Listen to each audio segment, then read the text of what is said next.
Здравствуйте. В воскресенье завершается всероссийская перепись населения. Очень скоро мы увидим детальный портрет родной страны. Сколько нас чем занимаемся, где живем. И, безусловно, это очень важные данные. Но несколько вопросов из анкеты. Они затрагивают не только нашу обыденную жизнь, но и душу. Это вопросы о национальности и родном языке. Да, и мы завершаем цикл ежедневных программ ток-шоу «Точка опоры». Сегодня мы не говорим о проблемах. Сегодня у нас простая тема «Мы татары». В студии Светлана Кадырова и Зуфар Давлетшин. Добрый вечер. Итак, мы татары. Представляем наших сегодняшних гостей. С большим удовольствием Радик Римович Салихов, доктор исторических наук, директор Института истории имени Марджани, Академии наук Татарстана. Раир Равилович Фахрудинов, доктор исторических наук, заведующий кафедрой исторического и обществоведческого образования Института международных отношений Казанского федерального университета. С нами сегодня очень рады видеть Зайна Фазлудиновну Фахриддинову, певицу, народную артистку Татарстана. Руслан Валерьевич Асин, историк-политолог, руководитель площадки Татполит. Рады вас видеть. И Зульфия Наилевна Валеева, заслуженная артистка Татарстана, член Союза кинематографистов России, актриса сериала ТНВ «Берберхаль». Добрый вечер.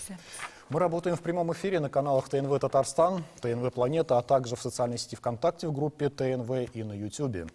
Итак, кто же он современный татарин? Тот, чьи предки татары, тот, кто говорит на родном языке, или человек, готовый к движению вперед, или, в общем-то, татарин – это состояние души. И вот как об этом говорит президент республики Рустам Минниханов. Татары – это народ, который во все времена работает на созидание, на интеграцию общества. Вот почему так важно рассказывать о нашей культуре, патриотизме и особенностях мировоззрения, высокой значимости для татар их родного языка. В нем заложен тот смысловой код, который позволяет глубже понять особенности нашего мировосприятия и моральных ценностей. Ну и в рамках темы программы «Мы татары», естественно, первый вопрос. Что для наших гостей значит быть татарином или татаркой? Зульфия, а вот давайте с вас. Улыбаетесь так красиво. Нет, правда, действительно, я не случайно на этой программе, я так думаю, потому что я та маленькая городская казанская девочка, которая училась в 80-е годы, еще до перестроечного времени, в русской школе. И тем не менее я смогла сохранить свой гордый, красивый татарский дух благодаря своей бабушке больше всего, конечно, потому что я росла вместе с ней и жила с ней, она говорила только по-татарски. И поэтому я хочу, знаете, как посыл сказать всем, у кого есть семьи, в вашей семье закон устанавливает будет только вы. Поэтому говорите дома на родном татарском языке, читайте книги на татарском языке, слушайте песни на татарском языке, и тогда ваши дети своим детям также будут все это доносить, как вы. Быть примером самому. Будут знать язык, культуру. Да, совершенно верно.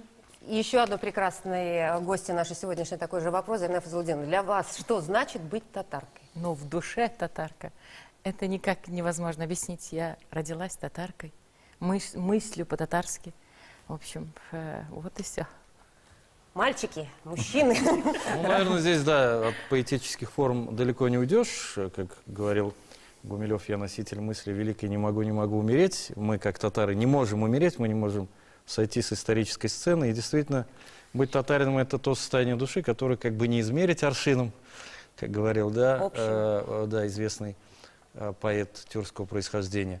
Поэтому быть татарином – это действительно какое-то напряжение внутри, которое заставляет себя смотреть на мир так, как смотрели Марджани, Кулгали и другие наши великие предки.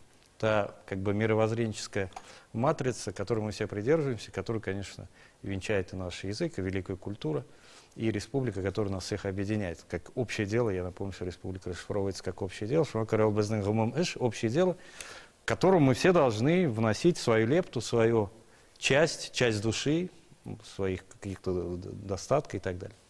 Раир Равилович, вы так задумались? Я вспомнил слова Карла Фукса, это профессор Казанского университета, который в свое время, описывая татарской слободы, писал, что татары очень гордятся своей культурой, очень гордятся своей историей, очень гордятся своей религией.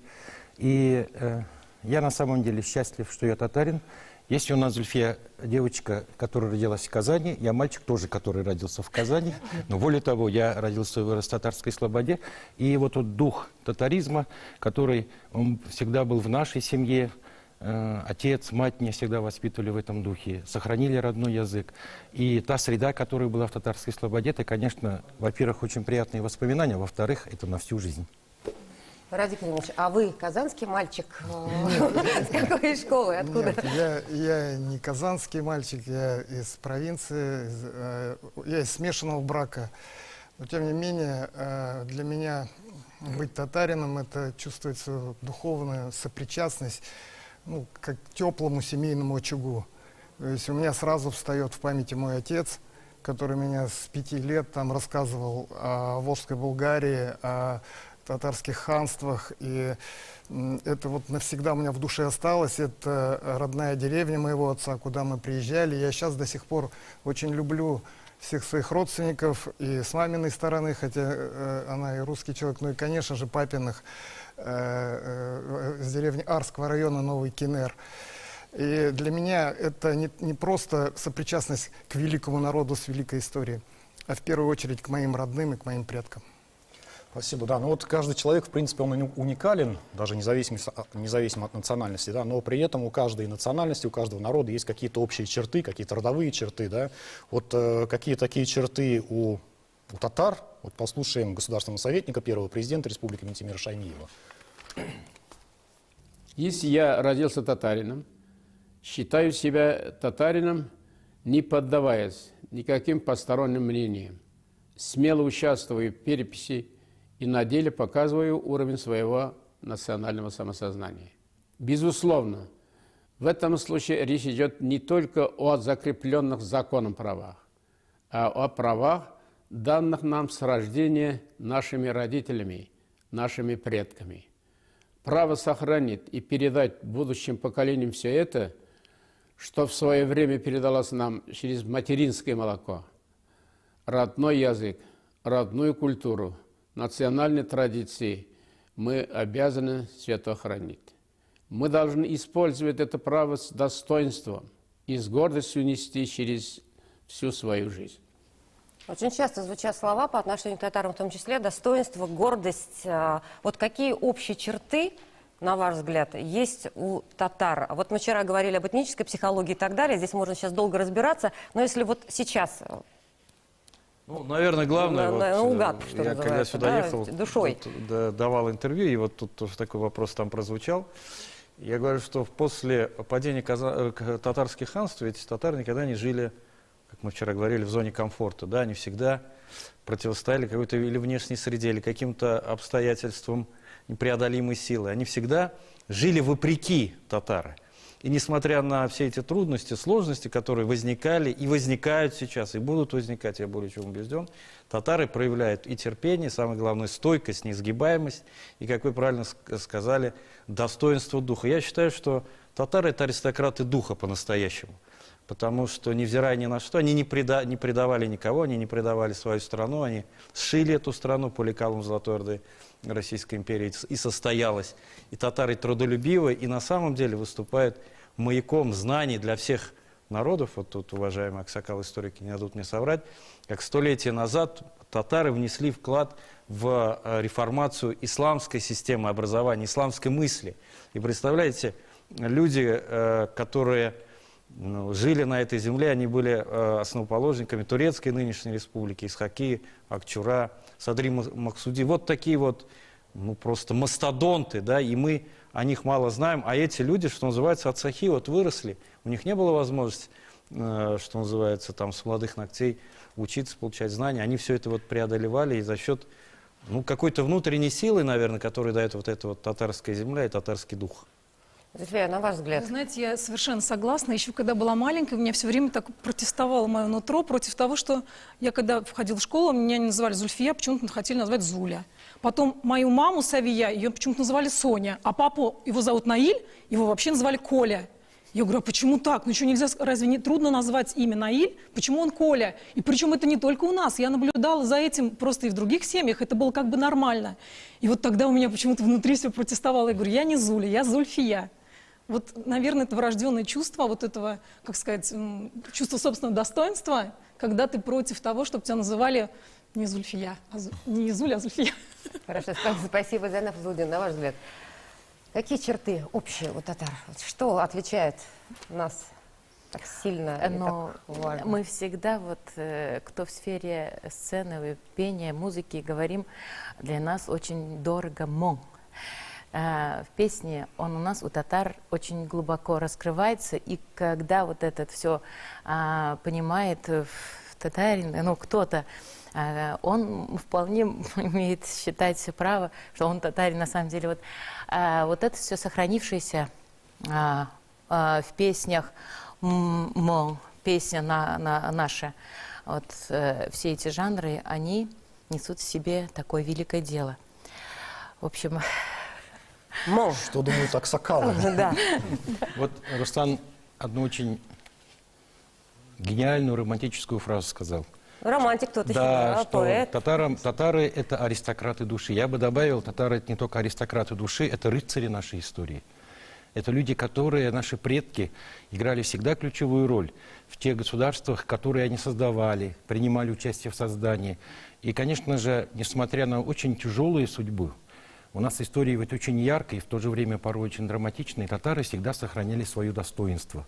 И при первой возможности старались себя проявить в области науки, в области культуры, в области военного дела, в области искусства. И поэтому вот эти лучшие черты нашего народа, они, я думаю, передаются генетически. И это наш главный залог нашего будущего, я полагаю. Спасибо, Радик Римович. Ну Что да, я для вас? согласен. Исторически нация батыров, простых тружеников, которые, может быть, их мужественность и их каждодневный подвиг не заключался в каких-то сражениях, а вот в исполнении своего личного долга, семейного долга, патриотического долга, их труда в любой сфере. И начиная вот той истории, которую мы по документам видим, это история Созидателей. Я согласен тут со всеми сказанными мыслями, но в первую очередь это история татар-Созидателей. Татары Даже если созидатели, вот аристократы в духа. недавнюю историю даже взглянуть, да, вот выдающийся физик Раиль Цагдеев, танцовщик Рудольф Нуриев, олимпийская чемпионка Алина Загитова, да, еще тысячи, Камила наверное, татар. Валеева сейчас уже Да, Аида Гарифуллина, то есть много можно называть имена именно уже современных татар, да, тысячи, наверное, которые внесли вот вклад в копилку мировых достижений. И вот давайте послушаем, что в непереписи говорили наши соотечественники, да, певец, Звездные народный артист, да, соотечественники, звездные. так. Народный артист России и Татарстана Ринат Ибрагимов и заслуженный мастер спорта России, Данис Зарипов. капитан Акбарса Данис Зарипов. Якташлар, татарлар, перепись населения. Это очень важно для нас, для всех. Мы должны заявить о себе, что мы большая нация. Участвуйте активно, записывайтесь татарами. Кем я запишусь в переписи населения? Конечно, татарин. Мой отец татарин, мама татарка. Во мне течет татарская кровь, и моя национальность – татарин. Я чту татарские традиции и стараюсь продолжать их. Быть частью единого татарского народа – в этом моя национальная гордость. Татарский дух все-таки Акбарсу Данис Зарипов дает, да? Ну да. В последнее время мало играет, дух немножко упал. Вот. После переписи поднимется, я думаю, да, сразу же. Пусть включается, да, и выходит на лед. Спрошу экспертов, что татары сегодня должны транслировать миру? Вообще, мир сейчас усложнился, как мы уже здесь неоднократно говорили, и чем-то удивить, наверное, тяжело. Но так как у нас действительно очень богатая история, очень сложная история, отчасти где-то противоречивая, возможно, но, как говорил Монтескье, просто вот это великий народ, который в свое время не записывал историю. Но я думаю, что главное, с чем мы можем выйти на мировой рынок идей, это новые смыслы. Мы можем предложить человечеству вот в условиях тотального кризиса, в который сейчас погрузился мир, в связи с постмодерном, вот с ковидом, не знают, что делать, да, то ли переходить в цифровую реальность, то ли еще что-то. Татары могут предложить, я просто вот здесь еще на передаче, по-моему, говорил, как в 2010 году приехала Хиллари Клинтон, тогда госсекретарь США, и она сказала, что вот та модель, которую выстроила здесь Татарстан, Шаймиев, она идеальна, и нам бы ее взять и скопировать. Это сказал второй человек гипердержавы нашей планеты. Поэтому нам есть что предъявить, но я думаю, что вот это вот смысловое, вот этот жидидизм, который у нас есть в исламском поле, в богословском, еще немного мы открыли, немного еще мы сами переработали. Поэтому есть что. И, конечно, новые веяния, возможно, в культуре. Я сам немножко далек от этого, но действительно, вот Ман и так далее, то есть вот уйти от всяких вот этих Моргенштернов, которые как бы антикультура, я считаю. Вот. И в этом, возможно, наша миссия, наше назначение – нести вновь свет культуры, образования и науки. Рай Равилович, а вы как думаете? Да, что мы полностью должны? согласен, но вот часто Руслан приводит в качестве примера Израиль, да, есть чем Да, восторгаться. Да, это восстановление языка, сохранение культуры, современной технологии. Я бы здесь в этот ряд поставил и японцев. Япония сохраняет, очень трогательно сохраняет так свою традиционную культуру, и на сегодня одна из самых в технологическом отношении передовых наций и стран. Поэтому здесь велосипед изобретать не надо. Это сохранять свою культуру, свой язык и стать частью цивилизованного мира. Своими технологиями, своей новой культурой, наукой. То есть примеров достаточно много, Зуфар их, эти примеры приводил. Нам бы хотелось, чтобы татары, которые за рубежом прославляют себя, а тем самым они прославляют и татарскую нацию, их становилось все больше и больше. Мы продолжим после рекламы, не переключайтесь.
Мы татары, так называется тема ток-шоу «Точка опоры» сегодня. Мы обсуждаем, что татары должны транслировать миру. Но вот до нас дозвонился человек из Свердловской области, который хочет добавить еще несколько черт, которыми отличаются татары. Добрый вечер, слушаем вас. Здравствуйте, я из Свердловской области. Меня зовут Азат. Дело вот в чем. Основное качество татар – это я сам татарин. А мои родственники все из северо-западных районов Башкирии. Вот внимательно смотрю вашу передачу, все хорошо, все прекрасно. Вот у татар есть одно качество, которое отличает от всех. Это упертость в достижении целей. Вот мне даже говорят, вот ты точно татарин. Вот цель какая-то есть, обязательно любыми средствами стремимся, любыми способами. Упертость. Еще один маленький нюансик. Вот много тут исторических фактов, а вот почему вы не упоминаете, есть такой президент Польши, бывший, Бронислав Комаровский, а у него, между прочим, мама чистокровной татарка и на чистом татарском языке разговаривает. Недавно показывали по открытию памятника воинам-татарам в Польше. Она на чистейшем татарском языке разговаривает. Спасибо большое вам. С праздником, что называется, раз у нас такая праздничная программа на эту тему. Действительно, есть посмотреть, какие интересные факты человек озвучил. Упертость, я так подозреваю, наверное, если перевести на более целеустремленность, да? Да. Как это по-татарски? Как это по-татарски будет? Итак, Зульфия, на ваш взгляд, что татары сегодня могут и что должны транслировать миру? Я думаю, что надо все-таки, знаете, не унывать и как-то вот собрать себя в кулак.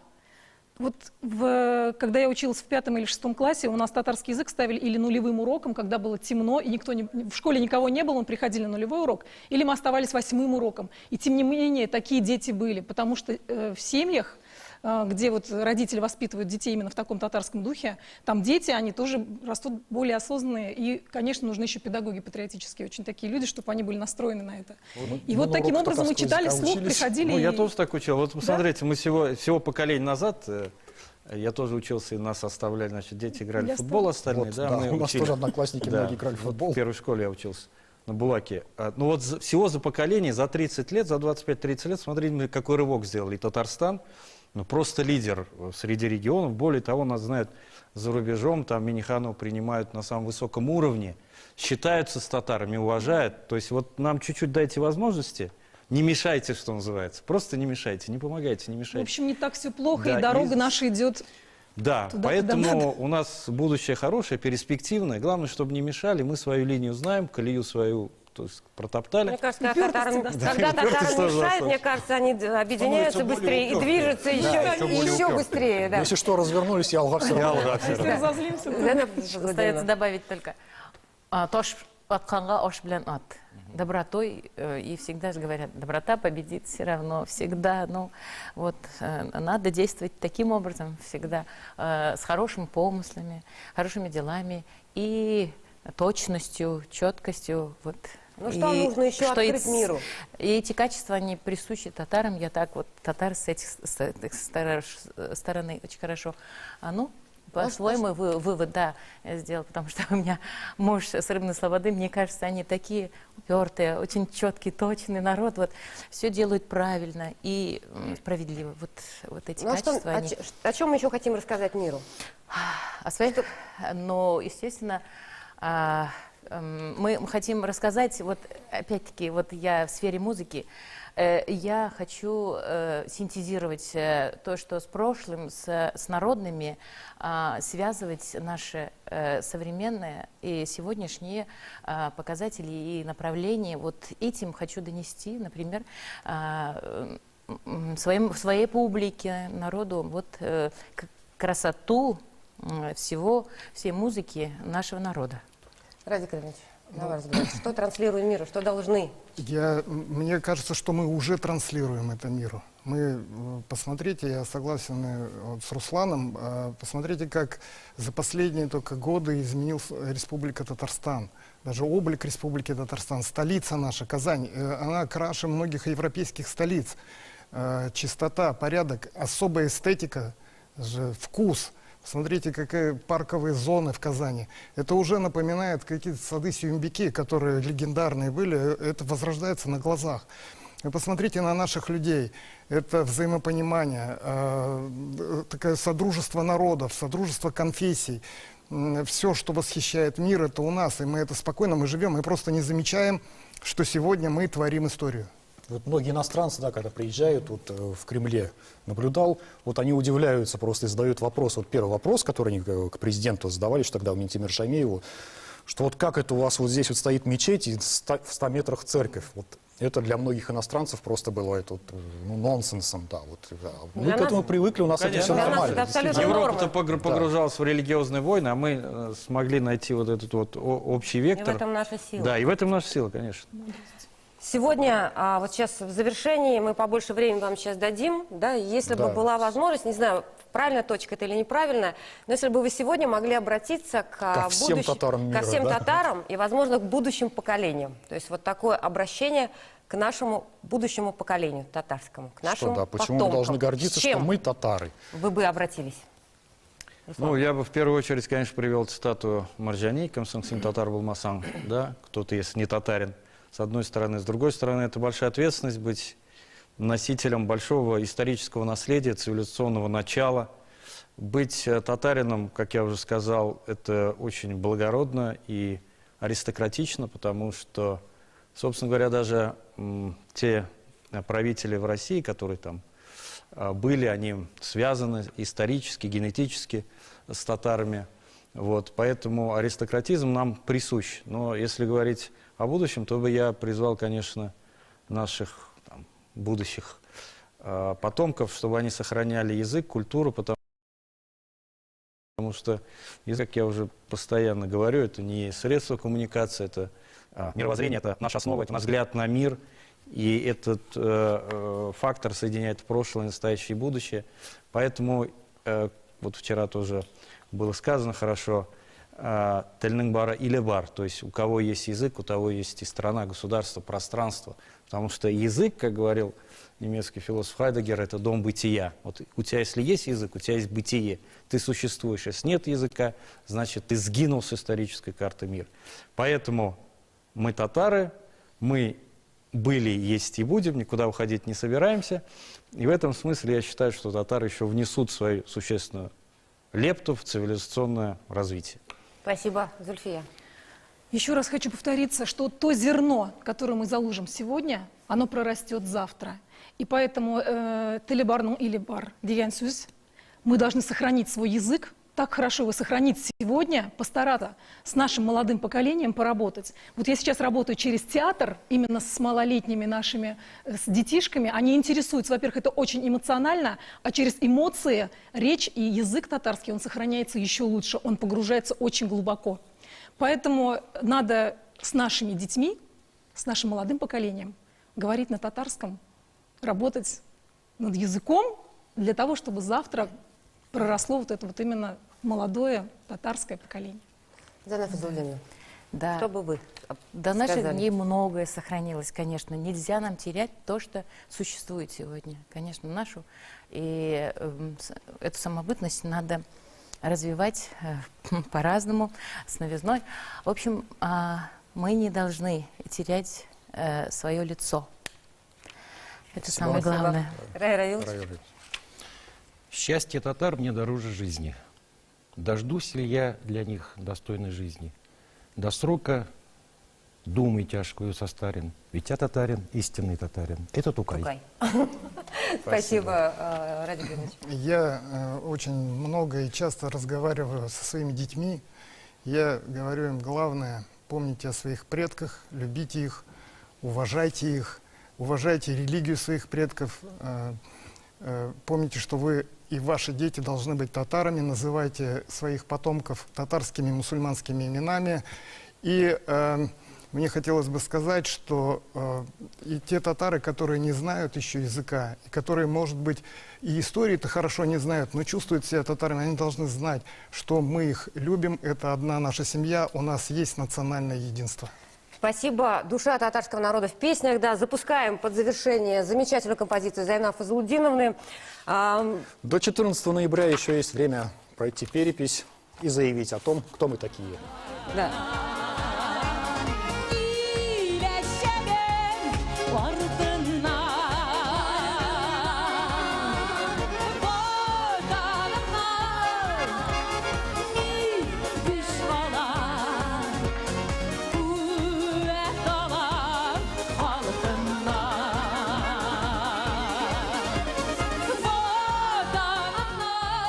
Во благо. И, возможно, мы тоже внесли свой вклад вот, в определенную в историю, пусть этой переписи, а возможно, в историю нашего народа. Благодарим всех наших зрителей, кто переписался, и кто внес свой вклад и проявил активную гражданскую национальную ответственность. Спасибо Большое всем спасибо. Всего доброго. Мы татары.